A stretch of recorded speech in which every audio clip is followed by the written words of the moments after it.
natin na sabihin sa bawat isa, magiging katanggap-tanggap sa Panginoon.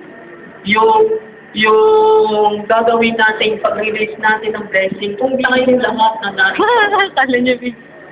ay lalapit sa ating buhay na Diyos. Even the Lord Jesus Christ, ang ating Panginoong Yeso Cristo, naranasan niya rin itong barbaraka.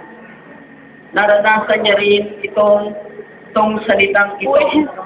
Naranasan rin ng ating pong Panginoon ito pong bagay na ito na kung saan ang amang sumasalangit, ang ating amang sumasalangit ay de-recognize yung kanyang identity and destiny ng kanyang anak na ating Panginoong Yeso Cristo. Kamukha kayo. Kaya makita natin dito sa Matthew chapter 3 verse 16, pangmuli babasahin ko po. As soon as Jesus was baptized, he went out of the water, and that moment heaven was opened. And he saw the Spirit of God descending like a dove and lighting on him.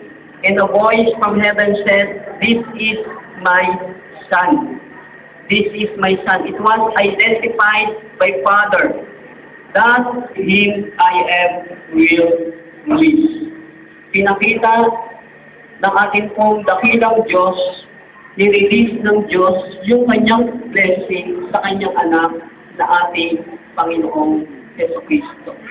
Kaya makita natin dito na kung saan ay it was biblical, it was modeled by our Lord Jesus Christ.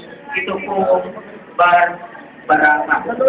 Kaya ang ating Panginoong Diyos sa lahat ng narito, magiging katanggap-tanggap yung pong pag-release po natin ng blessing kung tayo rin po sa ating pong buhay. We ask God to come after Him, tatanggapin natin siya ng buong puso was to save the humankind.